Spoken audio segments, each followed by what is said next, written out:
하나님이 주시는 말씀은 창세기 18장입니다.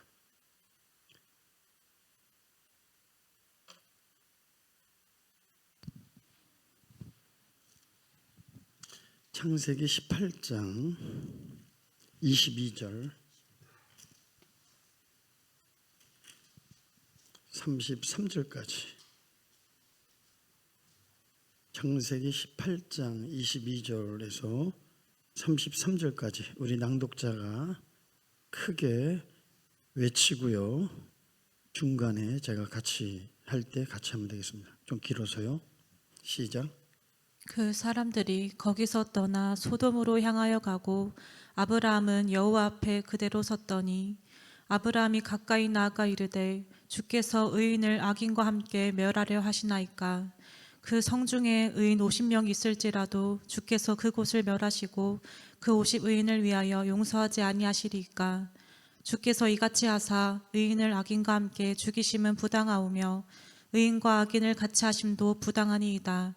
세상을 심판하시는 이가 정의를 행하실 것이 아니니까. 여호와께서 이르시되 내가 만일 소돔 성읍 가운데에서 의인 50명을 찾으면 그들을 위하여 온 지역을 용서하리라. 아브라함이 대답하여 이르되 나는 티끌이나 재와 같사오나 감히 주께 아뢰나이다. 50의인 중에 5명이 부족하다면 그 5명이 부족함으로 말미암아 온 성읍을 멸하시리이까. 이르시되 내가 거기서 45명을 찾으면 멸하지 아니하리라. 아브라함이 또 아뢰어 이르되 거기서 40명을 찾으시면 어찌하려 하시나이까. 이르시되 40명으로 말미암아 멸하지 아니하리라. 아브라함이 이르되 내 주여 노하지 마시옵고 말씀하게 하옵소서. 거기서 30명을 찾으시면 어찌하려 하시나이까. 이르시되 내가 거기서 30명을 찾으면 그리하지 아니하리라. 제가 31절, 여러분들 32절 다 같이 31절 읽습니다. 아브라함이 또 이르되 내가 감히 내 주께 아뢰나이다. 거기서 20명을 찾으시면 어찌하려 하시나이까. 이르시되 내가 20명으로 말미암아 그리하지 아니하리라. 아브라함이 또 이르되 주는 노하지 마옵소서. 내가 이번만 더 아뢰리이다. 거기서 10명을 찾으시면 어찌하려 하시나이까. 이르시되 내가 10명으로 말미암아 멸하지 아니하리라. 다 같이요. 여호와께서 아브라함과 말씀을 마치시고 가시니 아브라함도 자기 곳으로 돌아갔더라. 아멘. 이번 주에 하나님 사랑하는 당신의 백성들에게 어떤 말씀을 선포하기를 원하십니까? 또 한 주간 미국과 이스라엘과 이란의 전쟁을 보면서 상당히 걱정과 우려가 생깁니다. 저는 오래전부터, 여러분들도 한 번쯤은 생각할 거예요.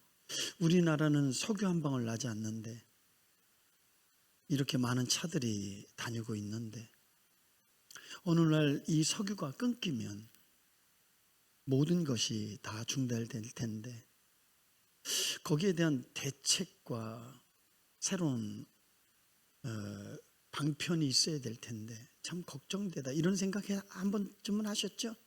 아니나 다를까 이란 이라크 전쟁으로 말미암아 이 상태가 지속되면 한 달 안에 전 세계에는 경제 공황이 일어납니다.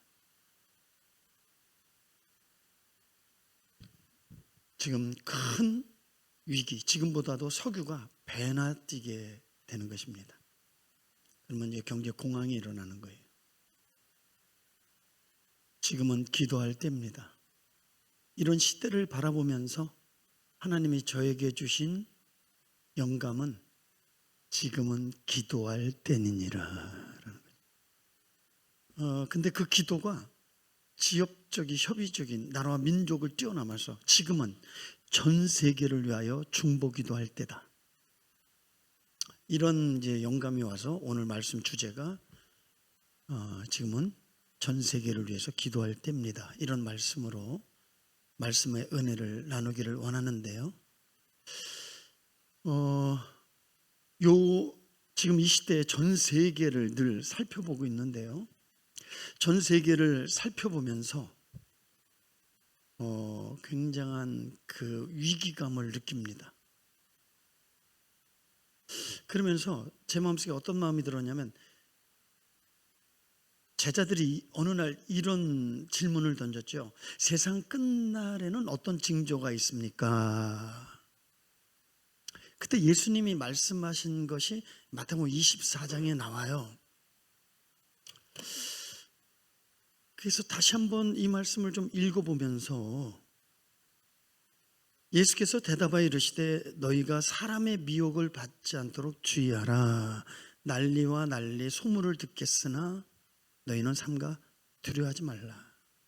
민족이 민족을, 나라가 나라를 대적하여 일어나겠고 곳곳에 기근과 지진이 있으리라 하시면서 굉장히 길게 말씀하셔요. 그리고 거짓 선지자들이 많이 일어나며 불법이 성행하며 그러나 끝까지 견디는 자는 구원을 얻으리로다. 그래서 이 말씀을 한번 이렇게 그림으로 6가지더라고요, 크게. 근데 어느 시대든 이런 특징들이 있죠. 조금씩은 나타나죠. 그런데 이 시대는 가장 어느 시대보다도 강력한 예수님의 이 예언의 말씀에 가장 실감나게 느끼는 시대가 아닌가, 이런 생각이 듭니다. 그래서 우리는 제가 깨달은 거는 지금은 전 세계를 위해서 중보기도할 때입니다. 오늘 본문의 말씀은 나라와 민족을 위하여 중보기도한 모델이 되는 그런 대표적인 장면이고요.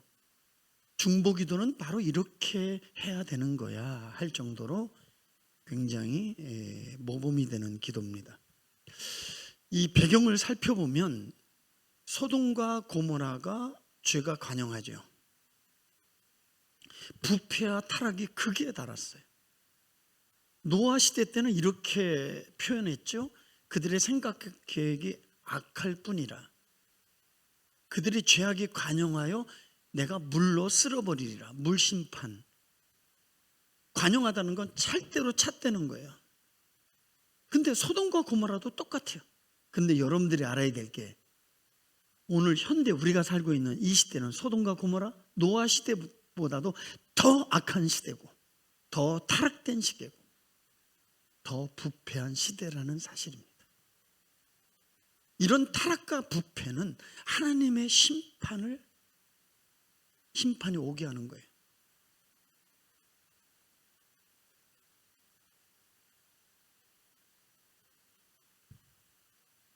그래서 하나님께서, 공의 하나님이 소돔과 고모라를 불로 심판하기로 작정하셨어요.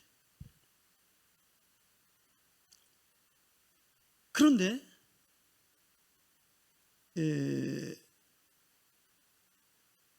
이 하나님의 심판을 받아 멸망받기로 작정된 이 도시를 끌어안고 기도하는 한 사람이 있었어요. 그 사람이 아브라함입니다. 그래서 오늘 본문의 말씀은 멸망 가운데 있는 소돔과 고모라를 위해 아브라함이 중보기도하는 모습을 보여주고 있는 거예요. 지금 전 인류는 위기 가운데 있습니다. 하나님 앞에 서 있는 성도들이 지금 해야 될 것은 중보기도의 사명, 지금은 기도할 때입니다.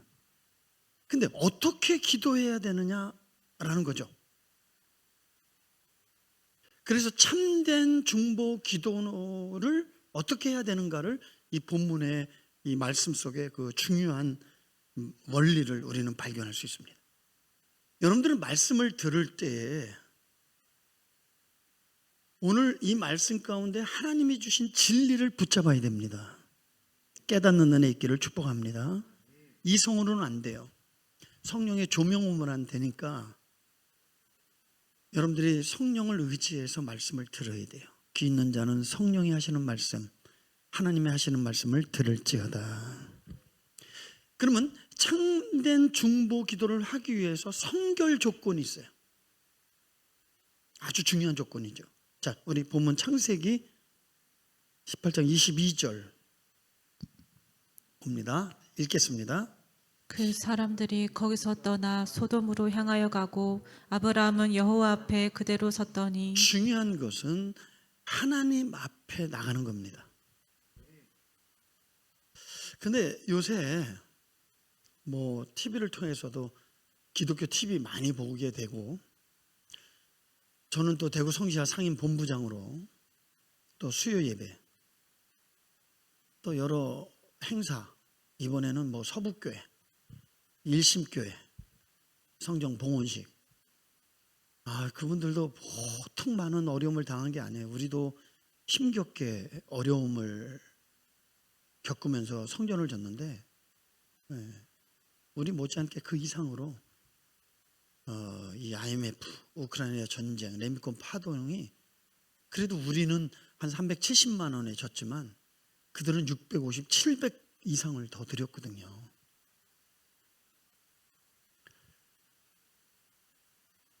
그런 예배 현장에 가보면 너무 안타까운 게 뭐냐면, 대표 기도를 해도 그렇고 예배를 드려도 그렇고 찬양을 해도 그렇고 하나님 앞에서 하나님께 드리는 예배가 아니라 사람 앞에서 사람을 위한 예배를 드리는 모습들을 보면서 너무 안타까운 거예요. 하나님 앞에 진실하게 나가는 사람을 많이 볼 수 없다. 근데 우리가 하나님 앞에 중보기도의 성결 조건은 뭐냐? 하나님 앞에 섭니다. 여러분들은 지금 하나님 앞에 서 계십니까? 그리고 23절 보세요. 시작. 아브라함이 뭐예요? 가까이 나아가 이르되 주께서 의인을 악인과 함께 멸하려 하시나이까. 하나님 앞에 서야 되고 하나님께 가까이 보좌 앞에 나가야 됩니다. 근데 하나님께 가까이 나가게 하는 가장 큰 장애가 있어요. 그건 죄입니다. 여러분들이 여기 앉아 있다고 하나님 앞에 서 있거나 하나님 보좌 앞에 나갔다라고 생각하면 안 돼요. 우리 마음의 이 성전, 우리 마음의 중심이 바로 서야 됩니다.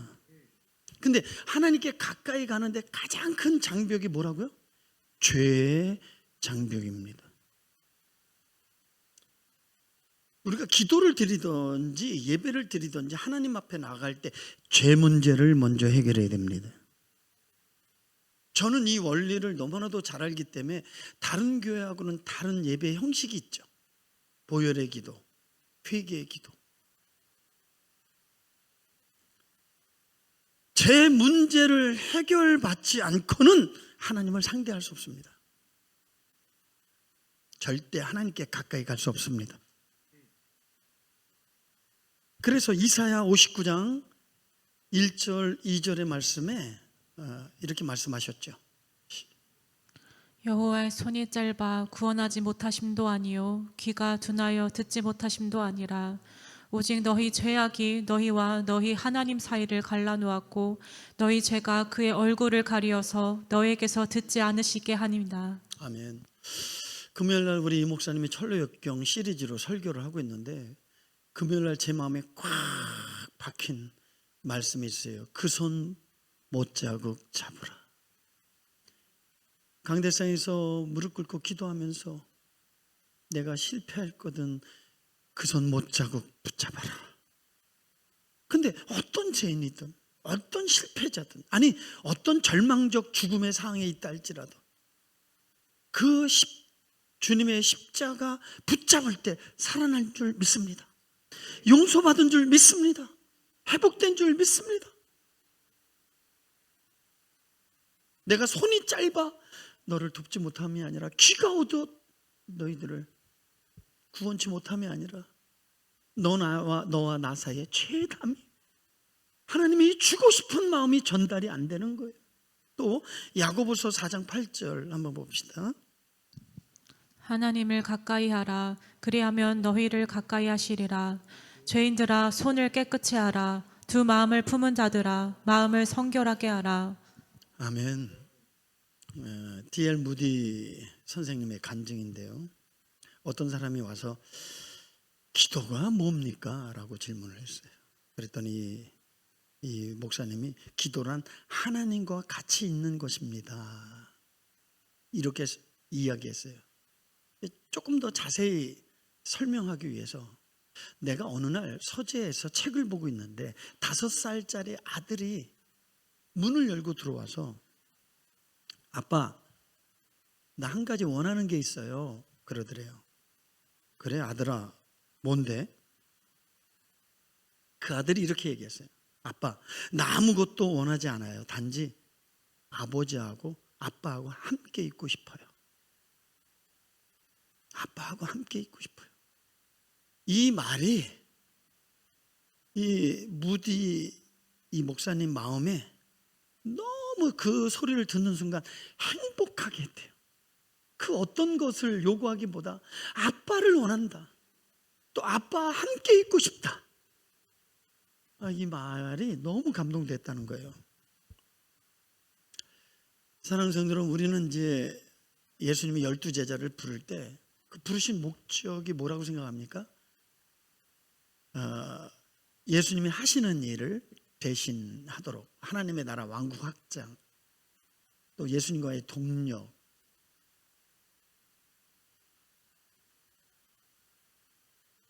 이런 사역을 위해서 부르셨다 그랬지만 아니에요. 제일 목적이 뭔지 알아요, 여러분?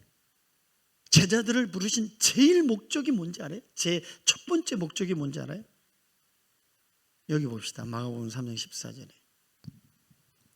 이에 12를 세우셨으니 이는 자기와 함께 있게 하시고 또 보내사 전도도 하며. 첫째 목적은 뭐예요? 예수님과 함께 하기를 원하는 거예요. 여러분, 우리를 구원한 목적, 우리를 성도로 부르신 목적은 첫 번째, 하나님과 함께 하고 싶으셔서, 교제하고 싶으셔서, 이게 가장 중요한 거예요. 여러분들도 내가 가장 원하는 것은 돈도 아니고 위로도 아니고 하나님과 함께 하고 싶은 것입니다. 내가 하나님과 함께 하고 싶습니다. 이런 말을 할 때 하나님이 얼마나 기뻐하실까요?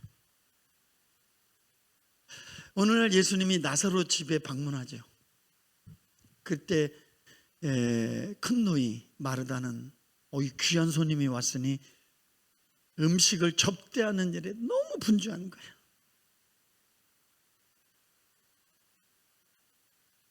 중요한 일이에요.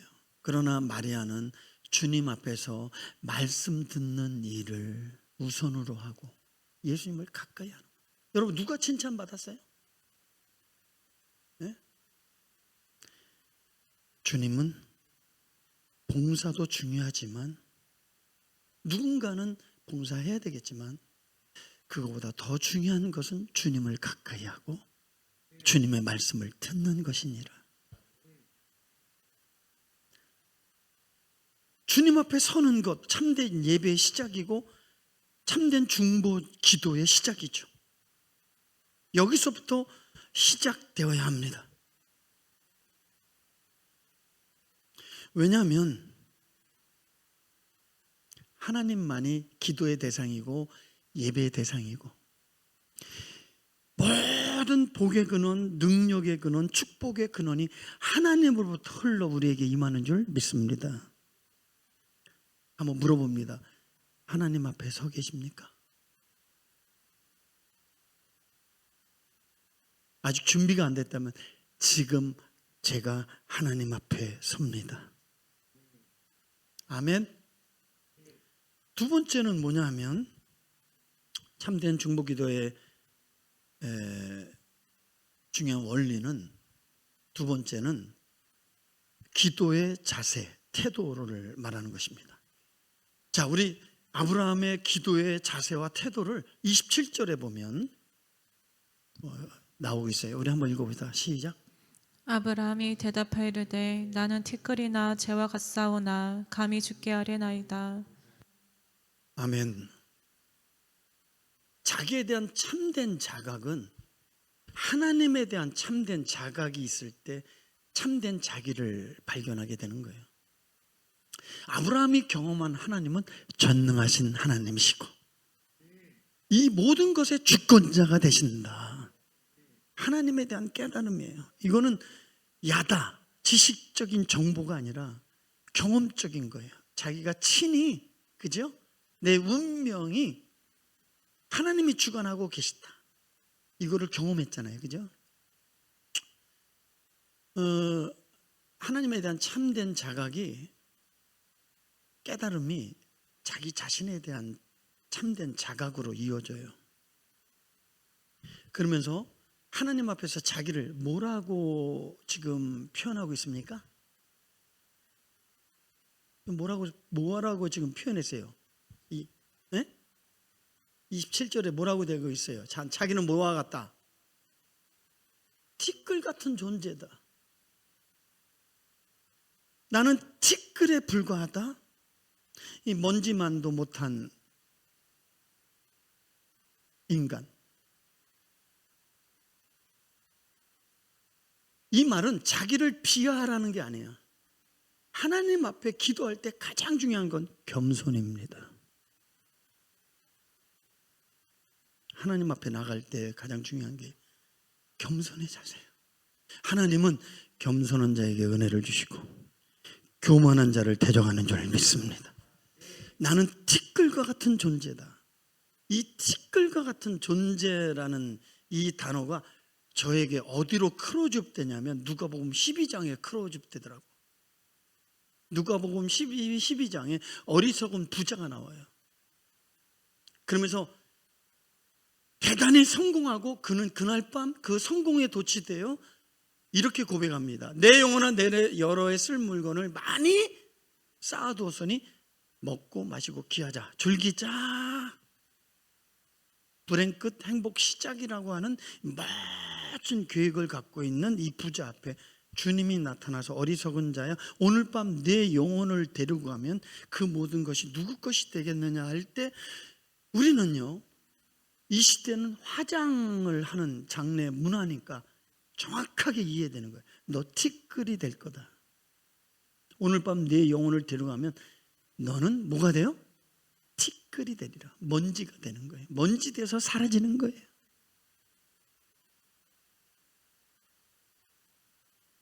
자기 실존에 대한 하나님 앞에서의 이 진실한 깨달음 없이는 기도의 자격자가 될 수 없고, 기도는 내가 하나님 앞에 피조물에 불과합니다. 이 사실을 발견하고 여기서부터 기도가 시작되는 거예요. 성경에 보면 교만한 자는 아무런 은혜도 받을 수 없어요. 근데 이 교만한 자의 특징은 기도할 줄 모른다는 거예요. 거의 기도 안 하는 사람들은 교만한 사람들이에요. 기도는 쉬지 말고 기도하라는 건 뭐냐면 매 순간마다 하나님의 도움 없이는 나는 살 수 없는 존재라는 신앙의 고백이에요. 여러분, 욥기는 고난을 통해서 깨달았어요. 42장 6절. 뭘 깨달았냐면 시작.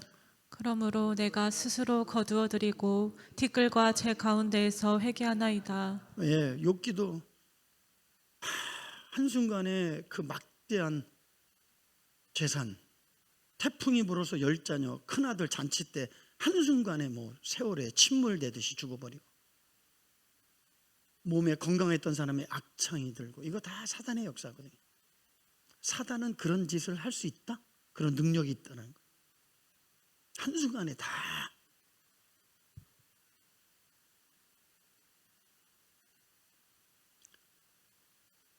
그래서 이런 운명적 이 극심한 고난에 처했을 때 자기가 할 수 있는 게 아무것도 없는 거예요.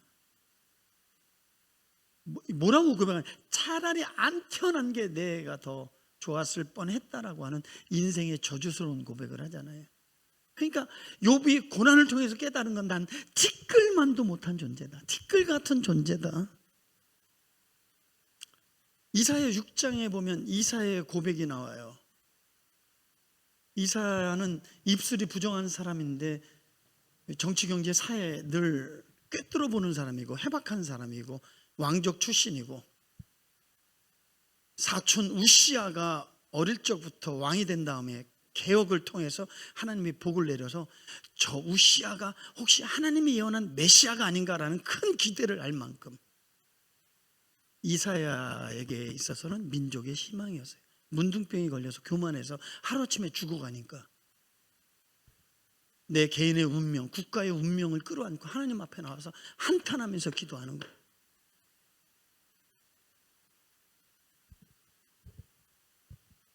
이때 하늘문이 열리고 이사야가 하나님의 임재가 접선하고 하나님의 영광의 광채가 그에게 비춰져 접선되어질 때 나는 망하게 되었다. 겸손한 고백이 되죠. 누가복음 5장에 보면 베드로의 소명 이야기가 나오는데요. 사업에 실패해서 그물을 기르며 낙심하고 좌절하고 있을 때 예수님이 그를 찾아오시고 만나주시고 기적을 베풀어 주시고, 근데 이 기적을 만나본 베드로가 무슨 고백을 하냐 하면 우리 주님 대단합니다, 멋지십니다, 당신이 메시아이군요, 이런 게 아니에요. 따라합시다. 나는 죄인이로소이다. 이런 고백 없는 사람은 그리스도인이라고 말할 수 없어요. 그는 아직 하나님을 만난 경험이 없는 거예요. 아브라함은 하나님 앞에서 자기 각성, 자기 자각으로부터 티끌 같은 존재인 것을 발견하고 티끌밖에 안 되는 나의 존재가, 자, 그 다음이 중요한 거예요. 그 다음 말씀 한번 읽어볼게요. 자, 28절 52인 중에 5명이 부족하다면 그 5명이 부족함으로 말미암아 27절이요? 다시. 아브라함이 대답하이르되 나는 티끌이나 재와 같사오나 감히 주께 아뢰나이다. 그 다음에 더 중요한 단어가 나와요. 따라보다 감히 주께 아뢰나이다. 나 같은 자가 감히, 이 감이라는 거예요. 감히. 자격 없는 나, 티끌 같은 존재가 전능하신 하나님 앞에 감히 기도합니다.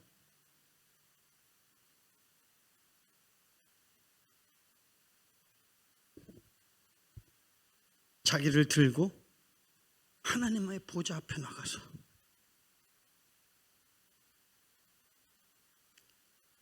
하나님 앞에 감히, 자, 히브리서 4장 16절 읽습니다. 시작. 그러므로 우리는 긍휼하심을 받고 때를 따라 돕는 은혜를 얻기 위하여 은혜의 보좌 앞에 담대히 나아갈 것이니라. 아멘. 보좌 앞에 나가야 은혜가 임하는 거예요. 아멘. 사랑하는 성도 여러분, 재앙 많은 세상을 위해서 기도해야 될 시간입니다. 하나님 앞에 설 때 겸손한 자세로, 첫째, 죄인임을 고백하고, 둘째, 용서를 구하고 하나님의 도우심을 구해야 될 줄 믿습니다. 세 번째, 아브라함의 참된 중보기도의 태도는 기도의 범위예요. 누구를 위해서 기도할 것인가? 여기 보니까 아주 중요한 말씀이 있어요. 23절, 18장 23절에 기도의 대상, 자, 기도의 범위, 시작. 아브라함이 가까이 나아가 이르되 주께서 의인을 악인과 함께 멸하려 하시나이까. 잘 들어보세요. 하나님의 공의로 심판하는 것 당연합니다. 당위성을 인정해요.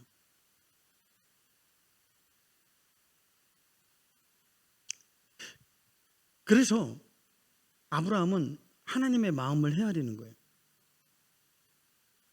죄악이 간영한 소돔과 고모라를 심판하는 하나님의 공의는 맞습니다. 그런데 하나님의 뜻을 정확히 헤아리고,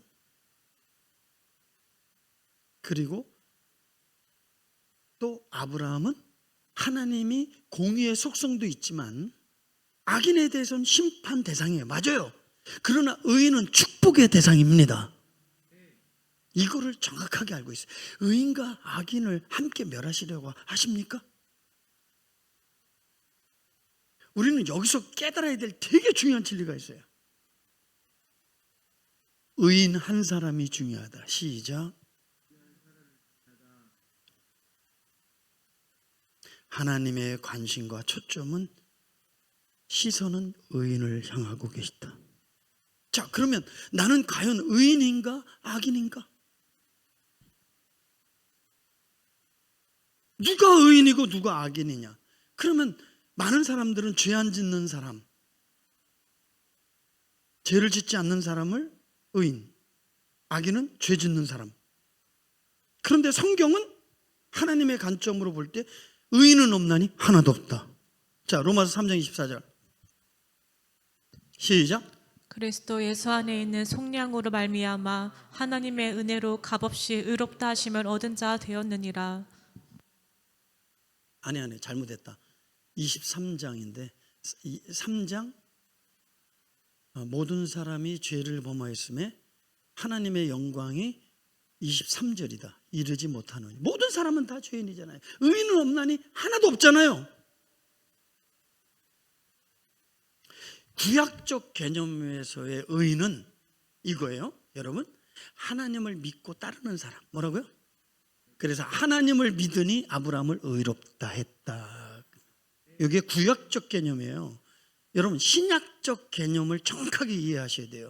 신약적 개념은 예수님의 보혈의 피로 재용서받고 진리, 물과 성령, 진리와 성령으로 중생한 그리스도인이 의롭다함을 얻는 것입니다.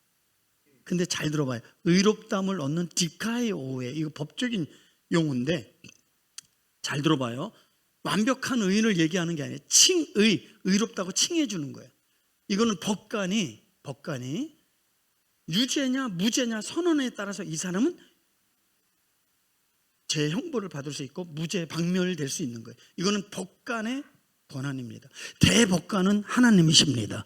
의인은 하나님이 정하십니다.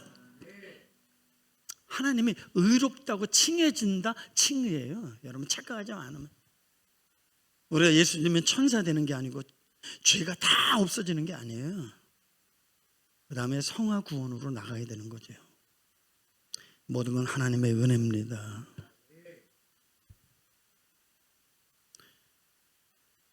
우리 이 목사하고 저 목사는 이제 이 목사하고 저 목사는 저 목사가 아니고 이 목사 저 목사 학교 동기인데요.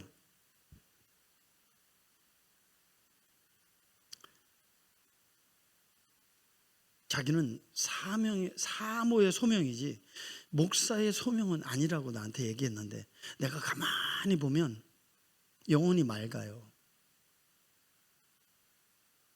그리고 기도하면 이게 심령이 더럽거나 심령이 맑지 않고 육신적 세상적 이런 생각이 복잡한 사람, 하나님의 영감 역사가 약한데 직통으로 하나님께서 기도할 때마다 알려주시고 보여주시고 인도함이 깜짝 놀래요. 그 다음에 능력도 많아요. 간질병 청년 아시죠? 대배 막 발작하는데 무서워갖고 막 이러잖아요. 가서 끌어안고 기도하니까 잠잠해지잖아요. 이 목사를 통해서 역사하는 걸 제가 많이 봐요. 여러분 직분이 중요합니까? 여러분들 중에서도 영혼이 맑고 하나님이 사랑하고 참된 의인이면 그분을 통해서 말씀하실 줄 믿습니다. 그분을 통해서 역사할 줄 믿습니다. 직분이 하나님께 쓰임받는 조건이 아니에요. 이 교만하지 말고 열려 있어야 돼요. 이 남자라고 하는 권위 하나님 앞에 필요 없어요. 중요한 건 하나님께 붙들려 쓰임받느냐, 하나님이 기뻐하시느냐. 이 목사하고 나하고의 이 교회를 향한 목적은 뭐냐면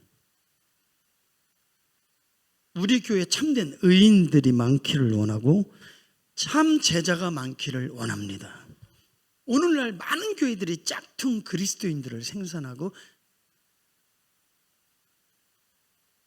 죄인 생산지가 돼버렸어요. 성도들이 어려우면 다 큰 교회에 숨어요. 여러분, 그게 복입니까? 어느 교회 다닌다, 어느 교회 목사다 착각하면 안 돼요. 구원은 개인적인 거예요.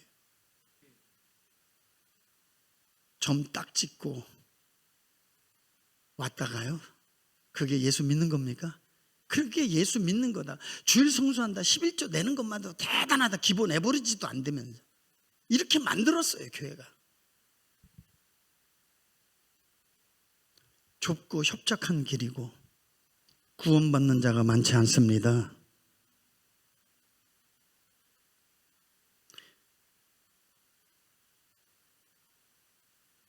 이 소돔과 고모라의 멸망은 죄인이 많아서 죄를 많이 져서 망한 것이 아니라 역설적인 진리, 의인 없어서 망한 거예요. 물론 소돔과 고모라가 죄가 간영하여 하나님의 심판을 받게 됩니다. 하나님을 믿지 않는, 하나님을 섬기지 않는 나라와 민족과 족속과 개인은 이미 하나님의 심판을 받은 것입니다. 그 심판받은 증거가 뭔지 알아요? 하나님이 주시는 참된 평화, 자유, 행복, 정의, 만족, 인권이 없는 것입니다. 여러분, 인간이 만든 이 세상, 제도 개선, 좋은 정치 지도자, 복지, 개발, 그렇게 해서 이 세상이 만들어졌다. 그리고 인간이 만들어진 이 세상을 볼 때 전쟁이 가득하고 마약이 가득하고 빈익빈이 가득한 이 세상, 그게 인간이 만든 세상이에요.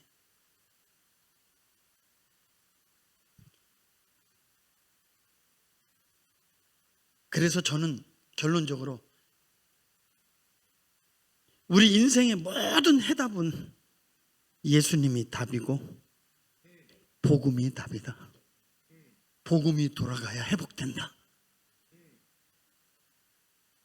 한번 질문할게요. 예수님이 내 인생의 모든 답이다라고 이렇게 인정하는 분만 아멘 합시다.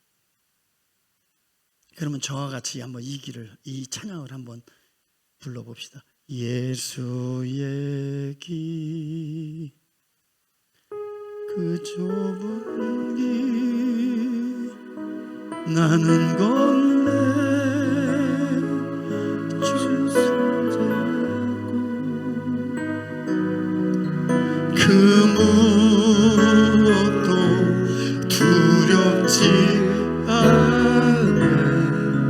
주님 주신 약속 내게 진실하게 믿음으로 세상의 길, 그 엄한 길 승리하네. 성령으로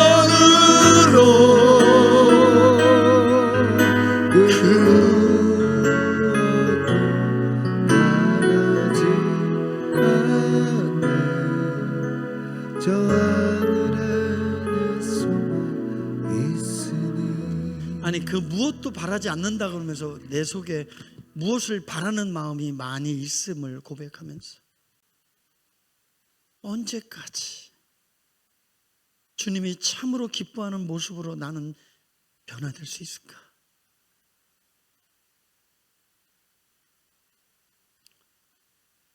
세 번째, 기도의 범위를 좀 살펴볼게요. 28절에 보면 다 같이 읽읍시다. 시작. 50 의인 중에 5명이 부족하다면 그 5명이 부족함으로 말미암아 온 성읍을 멸하시이까. 이르시되 내가 거기서 45명을 찾으며 멸하지 아니하리라. 여러분, 이 기도를 보면 아브라함이 의인을 위한 기도입니까? 의인을 위한 기도라고 생각해요? 이 기도가 누구를 위한 기도예요?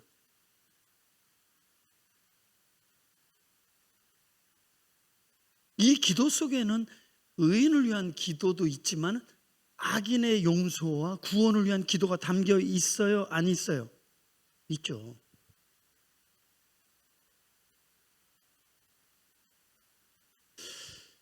우리 성도들이 하나님의 뜻과는 상관없이 이기적인 태도로 신앙생활하고 기도하는 사람이 상당히 많아요.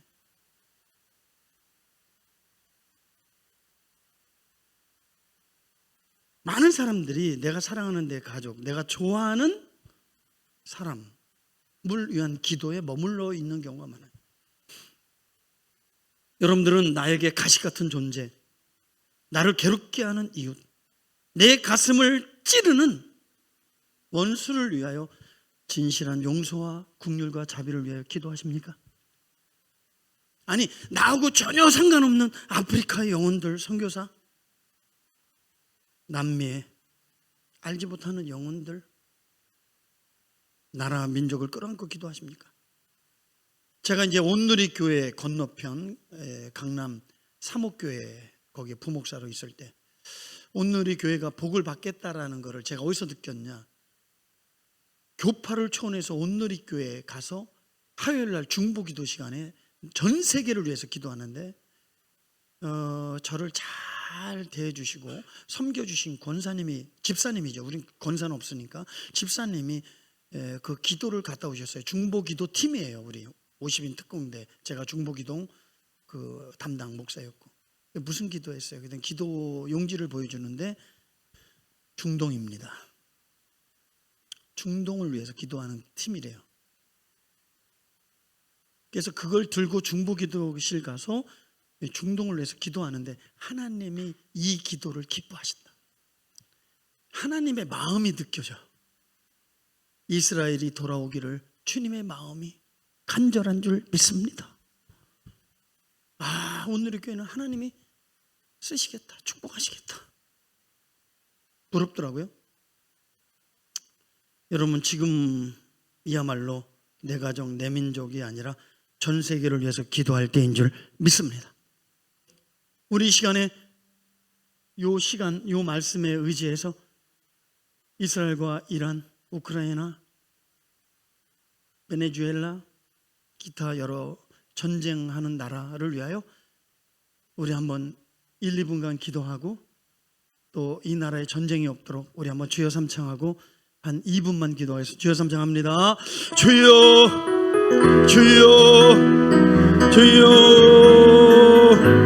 하나님 말씀에 의지하여 중보하며 기도합니다. 이기적인 기도에서 벗어나 나하고 관련이 없지만 주님의 중보기도의 사명을 가지고 나라와 민족, 우크라이나의 전쟁이 속히 중식되기를, 평화가 오기를 간절히 기도합니다. 이란과 하마스, 이스라엘과 하마스, 이스라엘과 이란, 미국과 이란, 미국과 하나님 아버지 전쟁하고 있는 전 세계에 우리가 알지 못하는 종족, 많은 수많은 전쟁 종식되게 하시고 이 땅에 평안을 주시옵소서.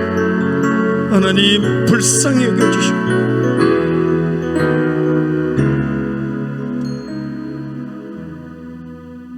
우리가 이렇게 많이 기도하는데 우리가 기도에 응답받지 못하는 이유가 뭘까? 그러면 반드시 응답되는 기도는 무엇일까? 여기에 중요한 내용이 담겨져 있습니다. 아브라함의 끈질긴 기도 50, 45, 20, 10 끊임없이 매달리는 거. 근데 아브라함은 너무나도 잘 알아요. 하나님이 한번 계획하시고 뜻을 정하신 건 반드시 이루시는 하나님. 하나님은 공의로우신 분인 것을 알아요. 공의는 하나님의 속성이에요. 그럼에도 불구하고 하나님은 또한 사랑과 은혜와 자비의 하나님, 또 다른 속성. 결국 하나님이 이 역사 가운데 하나님이 자기를 나타내고 어떤 일을 할 때는 하나님의 속성이 그 하나님의 역사를 가져오는 거예요. 하나님은 사랑의 하나님, 자비의 하나님인 것을 아브라함은 알았어요. 거기에 호소하는 거예요.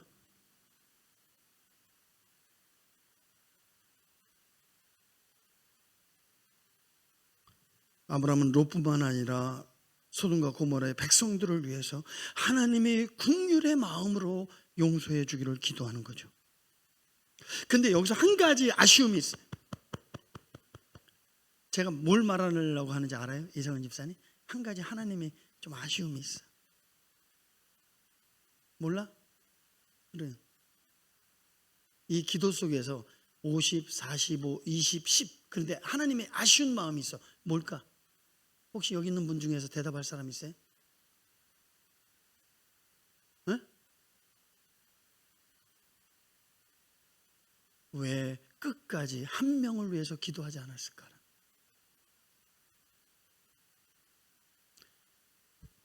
자, 그러면 사랑하는 성도 여러분, 한번 물어볼게요. 만약에 아브라함의 한 명의 의인이라도 있었으면 멸하시리까 할 때 한 명을 찾으면 아니야, 한 명은 아니야, 한 10명 정도 돼요, 이렇게 말씀하실까? 한 명으로 인하여 소돔과 고모를 기회를 주겠다, 그러지 않겠어요? 왜 한 명을 위해서 기도하지 않았을까? 그러면 아브라함이 소돔과 고모에는 한 명의 의인이 없었어 한 명까지 매달리지 않았을까? 아닙니다. 한 명의 의인은 있었습니다. 자, 베드로후서 2장 시작. 무법한 자들의 음란한 행실로 말미암아 고통당하는 의로운 옷을 건지셨으니 또 8절. 이는 이 의인을 그들 중에 거하여 날마다 저 불법한 행실을 보고 들음으로 그 의로운 심령이 상함이라. 여러분, 롯에 대해서 소개하기를 의인을 3번이라고 의인하고 증거하고 있어요. 이게 아쉬움이에요.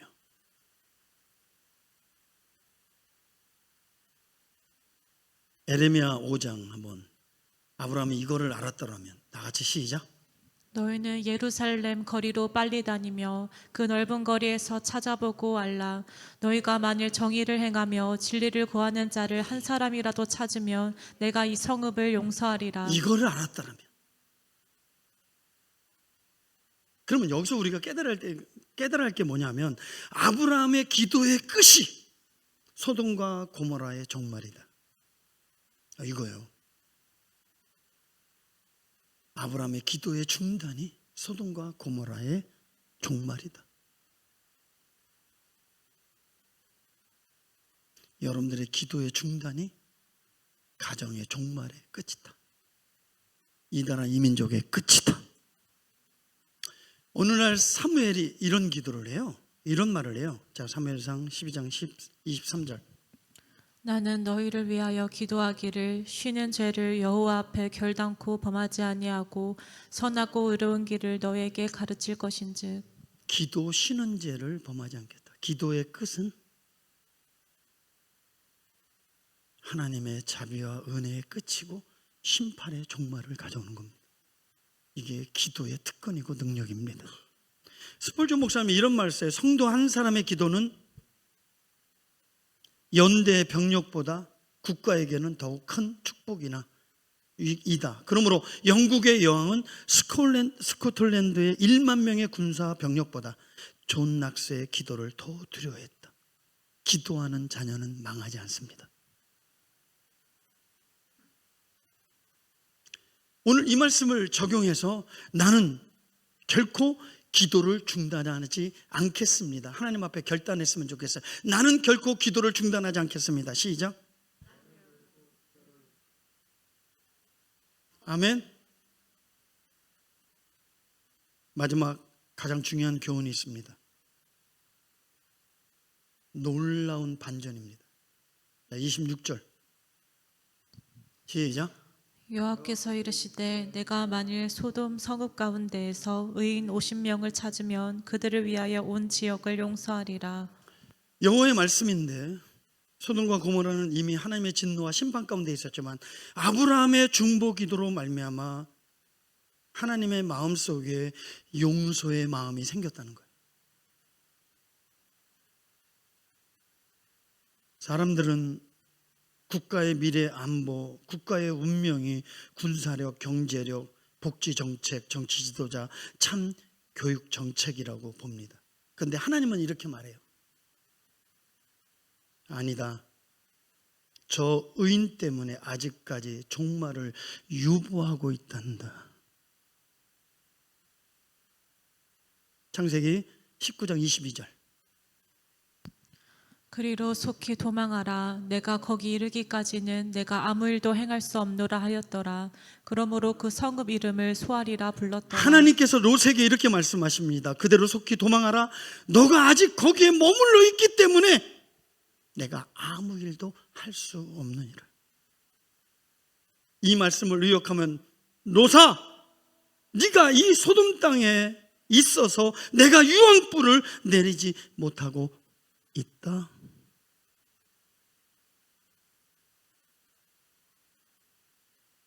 이갑숙 권사야, 김태식 권사야, 전추석 권사야, 서진죽 집사야, 너가 그 가정에 있으므로 내가 그 가정에 유황불을 내리고 있지 않느니라.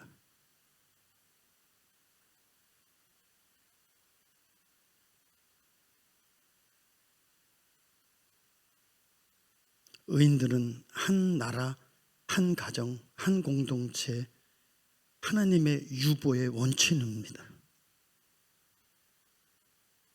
하나님은 한 나라, 한 가정, 한 공동체, 의인들에게 운명을 맡기고 있는 것입니다. 그 의인들 때문에 한 가정, 한 나라, 한 사회가 축복받고 있는 것입니다. 우리에게 엄숙한 자각이 있어야 됩니다. 우리가 의인의 역할을 못할 때 이 사회, 이 공동체는 비극의 원천이 될 수 있습니다. 나 하나 때문에 가정을 살릴 수도 있고, 나 하나 때문에 가정이 심판받을 수 있습니다. 하나님, 우리 후손들에게, 다음 세대에게 축복을 유산으로 남길 수 있는 믿음의 조상이 되게 하옵소서.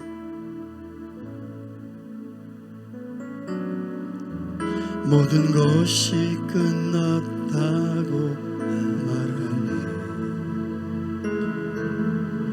사람들의 말을 듣지 말아라. 하나님은 아직도 너에게서 시선을 떼지 않았다. 세상에서 답을 찾지 말아라. 사람들을 의지하지 마라. 너의 모든 문제는 하나님만이 해결할 수가 있다. 아멘. 기도를 쉬지 마라. 찬양을 멈추지 마라. 하나님이 너를 주목하고 있다. 예배에 집중하라. 말씀을 붙잡아라. 하나님을 만나면 끝나고 예수의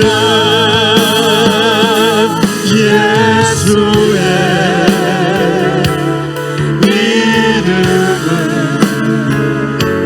세상에서 많이요. 예수의 이름은 천국에. 우리 시간 하나님 앞에 기도하며 주신 말씀 깨닫고 결단하고 기도하며 기도를 중단하지 않고, 그 기도 때문에 내 가정이 유보되고 있음을, 살고 있음을 중단하는 죄를 범하지 않는 믿음의 유산을 남기는 하나님의 사람 되게 해달라고 한 1분만 기도합니다. 주여, 주여, 주여. 하나님 깨달아지고 믿어지. 오늘 하나님이 말씀을 듣고 말씀 앞에 서게 하시고 말씀을 붙잡게 하시고 말씀에 의지하여 순종하게 결단하게 하여 하시고 적용하게 하시고